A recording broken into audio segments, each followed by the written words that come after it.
കേന്ദ്ര സഹമന്ത്രി സുരേഷ് ഗോപി ഇന്ന് നടത്തിയ വിവാദ പരാമർശവുമായി ബന്ധപ്പെട്ടുള്ള റിപ്പോർട്ടിലേക്കാണ്. ഗോത്ര വിഭാഗ വകുപ്പിന്റെ ചുമതല ഉന്നത കുലജാതർക്ക് നൽകണമെന്നാണ് സുരേഷ് ഗോപി ആവശ്യപ്പെട്ടത്. ഈ പരാമർശം അതിന് പിന്നാലെ വലിയ വിവാദമായി. പ്രസ്താവന അതിന് പിന്നാലെ പിൻവലിക്കുന്നു എന്ന് പറഞ്ഞ് സുരേഷ് ഗോപി തലയൂരുകയും ചെയ്തു. ഡൽഹിയിലെ തിരഞ്ഞെടുപ്പ് പ്രചാരണ പരിപാടിക്കിടയിലായിരുന്നു വിവാദ പരാമർശവും പിന്നാലെയുള്ള പിൻവലിക്കലും. വീണ്ടും ജനിക്കുകയാണെങ്കിൽ ബ്രാഹ്മണനായി ജനിക്കണമെന്ന് 2017 പറഞ്ഞ അതേ മനസ്ഥിതിയിൽ നിന്ന് സുരേഷ് ഗോപിക്ക് മാറ്റം വന്നിട്ടില്ലെന്ന് തെളിയിക്കുന്നതാണ് ഇന്ന് ഡൽഹി മയൂർ വിഹാറിന്റെ തെരഞ്ഞെടുപ്പ് റാലിയിലെ പ്രസംഗം.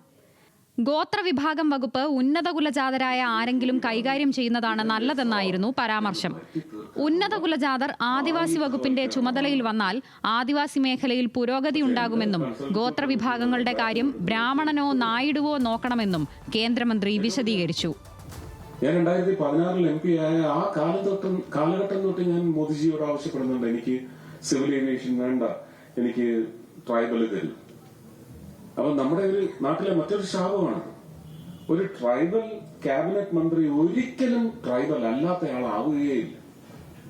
എന്റെ ആഗ്രഹമാണ്, എന്റെ സ്വപ്നമാണ്, ഒരു ഉന്നത കുലജാതൻ അവരുടെ ഉന്നമനത്തിന് വേണ്ടി ട്രൈബൽ മന്ത്രിയാവണം.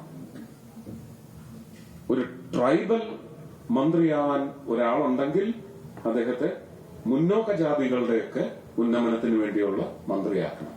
ഈ പരിവർത്തനം ഉണ്ടാവണം നമ്മുടെ ജനാധിപത്യ സംവിധാനത്തിൽ. ആദിവാസി വിഭാഗത്തിൽപ്പെട്ട ഒരാളുണ്ടെങ്കിൽ അദ്ദേഹത്തെ മുന്നാക്ക ജാതികളുടെ ഉന്നമനത്തിനായി മന്ത്രിയാക്കണമെന്നും സുരേഷ് ഗോപി പറഞ്ഞു. ജനാധിപത്യപരമായ മാറ്റമെന്നാണ് ഈ ആശയത്തെ സുരേഷ് ഗോപി വിശേഷിപ്പിച്ചത്.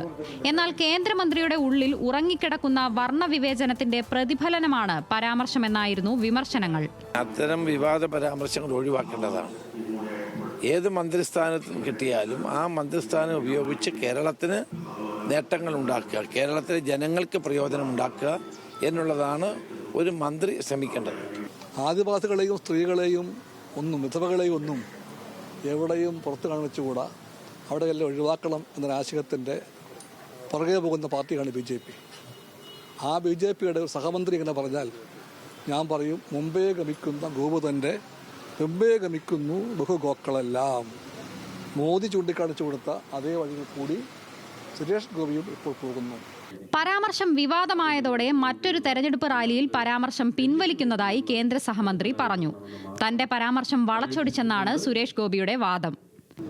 കാലത്തൊരു പരാമർശമല്ല, ഹൃദയത്തിൽ നിന്ന് വന്നാണ്. അത് ഇതിനു മുമ്പും പറഞ്ഞിട്ടുള്ളത്. നല്ല ഉദ്ദേശം മാത്രമേ ഉള്ളൂ, അല്ലാതെ ആരും മികച്ചതാണ്, ആരും മോശപ്പെട്ടവരാണെന്ന് പറഞ്ഞിട്ടില്ല. ഈ ഒരു ചട്ടക്കൂടിനകത്ത് നിന്ന് പുറത്തു വരണമെന്ന് പറഞ്ഞത് എടുത്തിട്ടിപ്പോ പെരുമാറിക്കൊണ്ടിരിക്കുക. ഇനി അതിഷ്ടപ്പെട്ടില്ല, അതും ശരിയല്ല, ഈ വിശദീകരണവും ശരിയല്ലെങ്കിൽ ഞാൻ പിൻവലിക്കുന്നു, ഇങ്ങനെ തന്നെ കൊടുക്കും. സമൂഹത്തിന്റെ താഴേക്കിടയിലുള്ളവർക്ക് വേണ്ടി പ്രവർത്തിക്കാൻ ആഗ്രഹിക്കുന്ന വ്യക്തിയാണ് താനെന്നും MP ആയ കാലഘട്ടം മുതൽ ഗോത്രവിഭാഗത്തിന്റെ ചുമതല പ്രധാനമന്ത്രിയോട് ആവശ്യപ്പെട്ടിരുന്നുവെന്നും സുരേഷ് ഗോപി പറഞ്ഞു. ന്യൂസ് മലയാളം, ഡൽഹി.